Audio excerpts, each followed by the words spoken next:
अस्सलाम वालेकुम। आज जो टॉपिक हमने डिस्कस करना है यह है काइनेटिक इंटरप्रिटेशन ऑफ टेम्परेचर। इस टॉपिक को एग्जामिनेशन पॉइंट ऑफ व्यू से देखा जाए तो काफ़ी दफ़ा पास पेपर में ये लॉन्ग क्वेश्चन के तौर पे आ चुका है। मतलब ये वाला टॉपिक हमारे पास है लॉन्ग क्वेश्चन के तौर पे, और ये आएगा लॉन्ग क्वेश्चन में, और इसमें एक आधा MCQ भी है, वो भी देख लेंगे। अब हमने ना काइनेटिक मॉलिक्यूलर थ्योरी में एक चीज़ पढ़ी थी। हमने कहा था कि kinetic energy of gas is directly proportional to temperature. ये एक बात लिखी थी। आज हमने इस बात को प्रूव करना है मैथमेटिकली से, और कहाँ से करना है? Kinetic interpretation. इंटरप्रिटेशन कहते हैं वजाहत करना। काइनेटिक इक्वेशन को यूज़ करके हमने टेम्परेचर की वजाहत करनी है। क्या करना है? काइनेटिक इक्वेशन को यूज़ करके टेम्परेचर करेंगे वजाहत। सही से कहते हैं काइनेटिक इंटरप्रिटेशन ऑफ टेम्परेचर। तो सबसे पहली बात, अकॉर्डिंग टू काइनेटिक इक्वेशन, आपको काइनेटिक इक्वेशन ज़ुबानी आनी चाहिए। पिछले कुछ लेक्चर्स में सिर्फ और सिर्फ हम काइनेटिक इक्वेशन को ही यूज़ करके मुझे चीज़ें कर रहे हैं। According to kinetic equation, kinetic equation के मुताबिक क्या है जी? PV is equal to 1/3 mn c² bar. अब ये सारी की सारी चीज़ें हैं क्या? मैं दोबारा फिर एक्सप्लेन कर रहा था। ये सपोज करो ये मेरे पास एक कंटेनर है और इसमें गैस का कुछ मॉलिक्यूल्स हैं, सही है, जो फ्रीली मूव कर रहे हैं, उनकी कुछ ना कुछ काइनेटिक एनर्जी होगी, सही है। एक गैस के मॉलिक्यूल के मास को कहते हैं m। इस डब्बे में टोटल कितने मॉलिक्यूल्स हैं, इसको हम रिप्रेजेंट करते हैं n से। एक गैस के मॉलिक्यूल की स्पीड कितनी है, उसको हम रिप्रेजेंट करते हैं c² बार से। बेसिकली स्पीड के लिए हम c यूज़ कर रहे होते हैं। गैस का प्रेशर और वॉल्यूम कितना, उसको P और V से ज़ाहिर करते हैं। यहाँ पे अगर देखा जाए वेयर, यहाँ पर क्या है जी? P है pressure of gas, pressure of gas. इसके बाद V है हमारे पास वॉल्यूम ऑफ गैस। ये सारी की सारी चीज़ें हम पहले लिख चुके हैं। वॉल्यूम ऑफ गैस, ये गैस के मॉलिक्यूल का वॉल्यूम है। इसके बाद स्मॉलर m जो है ये है mass of one molecule of gas, mass of one molecule of gas, gas के एक मॉलिक्यूल का वजन है। इसके बाद n है हमारे पास total number of molecules of gas, total number of molecules of gas, molecules of gas, यानी कि डिब्बे के अंदर टोटल मॉलिक्यूल कितने हैं, वो है n। और c² बार, ये बार रिप्रेजेंट करता है जी मीन को, mean square velocity, square velocity, सही है। अब काइनेटिक इक्वेशन के मुताबिक ये था कि गैस के मॉलिक्यूल रैंडमली मूव करते हैं, ये आपस में भी टकराते हैं और डिब्बे की दीवार के साथ भी टकरा रहे हैं। प्रेशर लगेगा कब? जब गैस के मॉलिक्यूल टकराए डिब्बे की दीवार के साथ। The molecules of gas, the molecules of gas move randomly, they collide, ये टकराते हैं, they collide with one another, with one another, ये एक दूसरे के साथ टकराते हैं, and with the wall of container, and with the wall of container, और ये डिब्बे की दीवार के साथ भी टकरा रहे होते हैं। द मॉलिक्यूल्स ऑफ गैस, जो गैस के मॉलिक्यूल्स हैं ये प्रेशर को एक्सर्ट करेंगे। The molecules of gas, exert, exert का मतलब लगाना, एक्सर्ट प्रेशर, ये प्रेशर लगाते हैं व्हेन दे कोलाइड, जब ये टकराते हैं। कोलाइड का मतलब होता है टकराना। When they collide with the wall of container, with the wall of container, जब ये डिब्बे की दीवार से टकराएंगे तो उस वक्त प्रेशर को एक्सर्ट करेंगे। अच्छा, एक चीज़ आपने याद रखनी है, वो क्या है? काइनेटिक एनर्जी का फार्मूला। देखो काइनेटिक एनर्जी आपने पढ़ी, K E is equal to half mv², यही स्टार्ट कर लिया करो, सही है। तो एक मॉलिक्यूल की काइनेटिक एनर्जी निकालनी हो तो हाफ m की जगह पे एक मॉलिक्यूल का मास हम लिखेंगे और v² की जगह क्या लिखेंगे, c², बस। अच्छा, अब आपकी बुक वाला ना यहाँ पे काइनेटिक एनर्जी बेशक के ए लिख लो, लेकिन आपकी बुक ने पता क्या किया, के ए नहीं लिखा। काइनेटिक एनर्जी को लिखा है, एनर्जी के लिए ई यूज़ कर रहा है, काइनेटिक के लिए के नीचे थोड़ा छोटा करके डाल रहा है। वैसे भी कर लोगे तो भी सही है, ऐसे भी कर लोगे तो भी सही है। देखो आपने रिप्रेजेंट करना है ना, मैं क्या करूँगा, थोड़ा सा बुक को कॉपी करने लगा। मैं क्या करूँगा, काइनेटिक एनर्जी को ई के नीचे से मुराद होगा काइनेटिक, बड़े ई से मुराद होगा एनर्जी। तो E K is equal to half mc² bar. मैं इस इक्वेशन को दोबारा फिर लिखने लगा, मैं इसको इक्वेशन नंबर 1 दे देता हूँ। अब P V is equal to 1/3 mnc² bar. अच्छा, मुझे यहाँ पे गौर करके बताना, इधर देखो, यहाँ पे गौर करके मुझे बताना है कि मैं किसी तरीके से इस जगह पे ये वाली चीज़ पैदा करना चाहता हूँ, ये वाली कोई तरीकाकार है इस तरह का, 2 से मल्टीप्लाई कर दो, 2 से डिवाइड, ये हम पहले काम कर चुके हैं, सही है। द अबव इक्वेशन, ये ऊपर वाली इक्वेशन है, इज मल्टीप्लाई एंड डिवाइडेड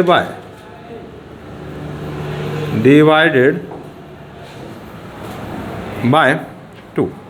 जब 2 से मल्टीप्लाई भी करेंगे, डिवाइड भी करेंगे, तो हमारे पास बन जाएगा 2/2 1/3 mnc² बार।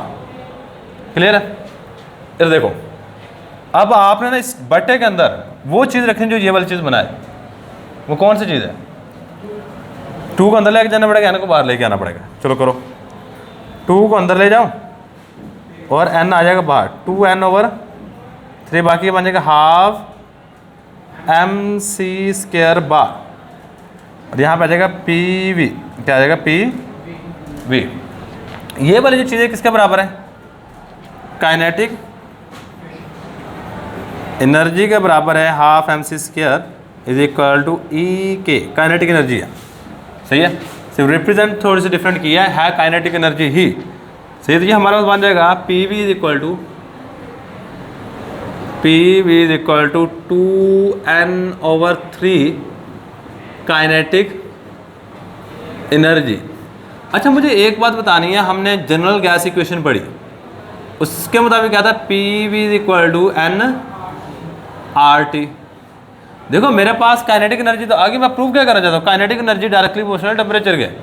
अब मैं किसी तरीके से ना PV की जगह पे या इस पूरी इक्वेशन में टेम्परेचर लेके आना चाहता हूँ, सही है। और याद रखिए, जो भी आप काम करना चाहते हो, आप उस इक्वेशन को अपने मकसद के लिहाज से ढालते हो, सही है। अब ये नहीं कह सकते यहाँ पे यही क्यों किया, क्योंकि इससे हमारा काम बन रहा था, हम अपना काम बनाना चाहते हैं, सही है। तो मैं क्या किया जी, PV की जगह पे देखो, ये इसमें T आ जाएगा, मैं उस PV की जगह पे क्या लिखूंगा, क्योंकि PV बराबर है nRT के। किसके बराबर है? nRT के। तो हमारा बन जाएगा nRT is equal to 2n/3 kinetic energy. अच्छा, अगर मैं 1 मोल लूँ गैस का, if we take 1 mole of gas, 1 mole of gas, अगर 1 मोल लें तो हमारे पास क्या होगा, n की वैल्यू क्या आ जाएगी, क्योंकि ये number of moles of gas है, R जनरल गैस कांस्टेंट होती है टेम्परेचर, n आ जाएगा 1। और कैपिटल N किसके बराबर हो जाएगा, Na के एवोगैड्रोस नंबर के बराबर हो जाएगा। जब 1 मोल किसी भी चीज़ का लिखते हैं, उसमें एवोगैड्रोस नंबर ऑफ पार्टिकल्स आ जाते हैं, Na, और Na की वैल्यू आपको पता है 6.02 होती है। तो मैं क्या करूँगा, इसकी जगह पे n की जगह 1 लिखूंगा, तो ये हमारे पास बन जाएगा RT is equal to 2Na/3 kinetic energy. अब ऐसा करो, काइनेटिक एनर्जी को एक साइड में रखो, बाकी सारी चीज़ उठा के दूसरी साइड पे ले जाओ, क्या बनेगा, kinetic energy is equal to 3RT/2Na। क्या ये सही है? ठीक है। अच्छा, अब इस इक्वेशन में ऐसा करो, चलो मैं इसको वैसे कर देता हूँ, इस इक्वेशन को ज़रा गौर करो, मास में काइनेटिक एनर्जी के बाकी सारी चीज़ें कांस्टेंट तो नहीं है। काइनेटिक एनर्जी और टेम्परेचर का तो हम रिलेशनशिप चेक करना चाहते हैं ना। आर जनरल गैस कांस्टेंट, इसकी वैल्यू आपको पता है 0.081 होती है, 0.081 और 8.314 भी होती है। ये दो वैल्यूज़ हैं, एक ऐसा यूनिट में और एक है नॉन ऐसा यूनिट में। और एन ए की वैल्यू आपको पता है 6.010 और जिस चीज़ की वैल्यू आपको पता हो एग्जैक्ट हो वो चीज़ कांस्टेंट होती है, वो फिक्स है। सही है, तो आप क्या करोगे यहाँ पे ये चीज़ पूरी की पूरी क्या है हमारे पास 3RT/2NA की जगह मैं K लिख देता हूँ। ये क्या बन जाएगा, kinetic energy will be equal to KT और kinetic energy will be directly proportional to the temperature. Kinetic energy is directly proportional to temperature, बस ये बात याद रखिएगा। अब इसके मुताबिक क्या है, kinetic energy of a substance is directly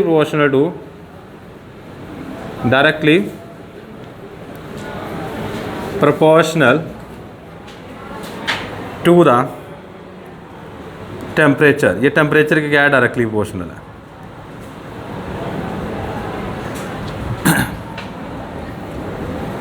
when we talk about जब हम बात करते हैं when we talk about के बारे में, about gases and liquids,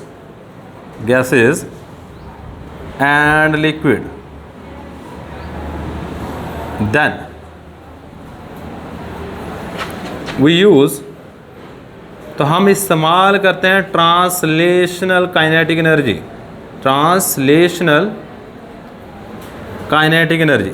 तो हम कौन सा वर्ड यूज करते हैं, translational kinetic energy. Translational kinetic energy कौन सी होती है, ट्रांसलेशन मोशन पढ़ी आपने, वो मोशन जो इस तरह हो,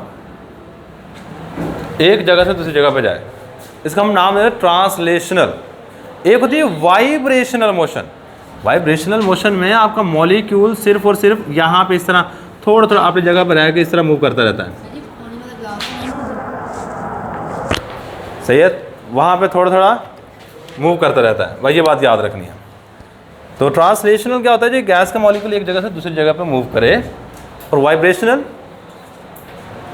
अपनी जगह पे थोड़ा सा इस तरह, जैसे मोबाइल वाइब्रेट होता है ना, देखो मूव करता है, लेकिन ऐसा नहीं कि वाइब्रेट हो ऐसे ऐसे ऐसे ऐसे नहीं, अपनी जगह पर रहता है, लेकिन थोड़ा सा आपको महसूस हो जाए कि मोबाइल मूव कर रहा है, वो है वाइब्रेशनल। वो क्या हमारे पास है, वाइब्रेशनल। अगर एक जगह से दूसरी जगह पे मॉलिक्यूल जाता है, that's is a translational kinetic energy. क्या ट्रांसलेशनल काइनेटिक एनर्जी कहते हैं, जब भी हम गैस की या फिर लिक्विड की बात करते हैं हमेशा ट्रांसलेशन काइनेटिक एनर्जी की। इन गैसेस, अगर गैसेस की बात की जाए, in gases translational kinetic energy is decreased, ये कम होगी। कब कम होगी, टेम्परेचर बढ़ाएं या कम करें, टेम्परेचर को नहीं, डिक्रीज, डायरेक्टली प्रोपोर्शनल डिक्रीज करनी है तो हमारे पास कम करना पड़ेगा। In gases translation kinetic energy is decreased with the decrease of temperature, decrease of temperature. लेकिन एक टेम्परेचर ऐसा होता है जहां पे किसी भी गैस के मॉलिक्यूल की काइनेटिक एनर्जी कितनी हो जाएगी, kinetic energy will be equal to 0। वो टेम्परेचर जहां पे किसी भी गैस के मॉलिक्यूल की काइनेटिक एनर्जी हो जाए 0, उस टेम्परेचर को याद रखिएगा एब्सोल्यूट 0 कहते हैं। क्या कहते हैं, एब्सोल्यूट 0। एट वन टेम्परेचर, एक दर्जा हरारत पर टेम्परेचर, द एनर्जी या kinetic energy of gas molecule, kinetic energy of gas molecule की जो kinetic energy become zero. That temperature is called, that temperature, उस टेम्परेचर को हम क्या नाम दे रहे थे, इज कॉल्ड एब्सोल्यूट ज़ीरो। उसको एब्सोल्यूट ज़ीरो कहते हैं, एब्सोल्यूट, और वह एब्सोल्यूट ज़ीरो केल्विन ही है, पहले पढ़ा हुआ है हमने, वो ज़ीरो केल्विन ही है। लेकिन this temperature is not attainable, आप किसी भी गैस के मॉलिक्यूल की एनर्जी को ज़ीरो कर ही नहीं सकते। This temperature is not attainable, this temperature is not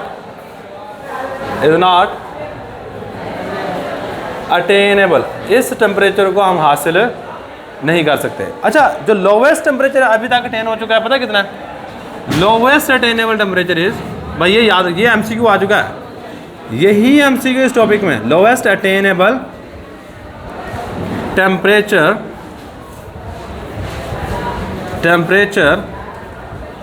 is 10⁻⁻⁵ kelvin. अच्छा, अब पता है क्या हुआ, इधर देखना, आपकी बुक वाला कहता है कि 0 केल्विन हम हासिल नहीं कर सकते, लेकिन 10⁻⁻⁵ केल्विन हमने हासिल कर लिया। ये हासिल नहीं कर सकते जबकि ये हासिल कर लिया। अच्छा, मुझे ये बताना है कि इन दोनों टेम्परेचर में से छोटी वैल्यू कौन सी है? 0 केल्विन है, ये 10⁻⁻⁵ केल्विन है।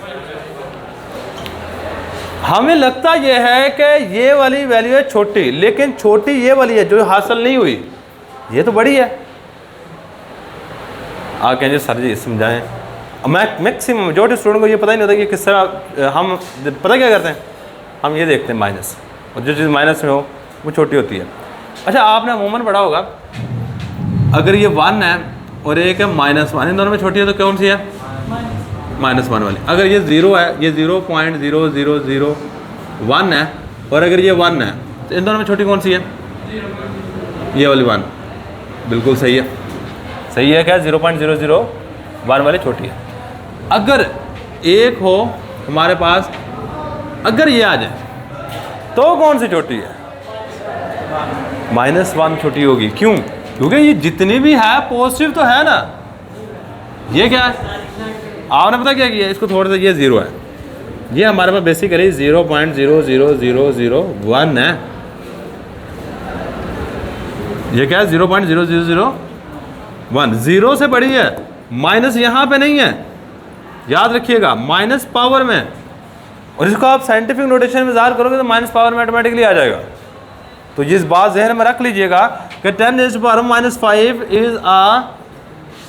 Is a larger quantity than 0 kelvin. इसे ये टेम्परेचर हमारे पास हासिल हो चुका है, लेकिन ये टेम्परेचर अभी तक हासिल नहीं हुआ। तो ये एक छोटी सी बात है जिसको मैक्सिमम स्टूडेंट नहीं पिक करते। ये हमारे पास आज का लेक्चर। अल्लाह हाफिज़।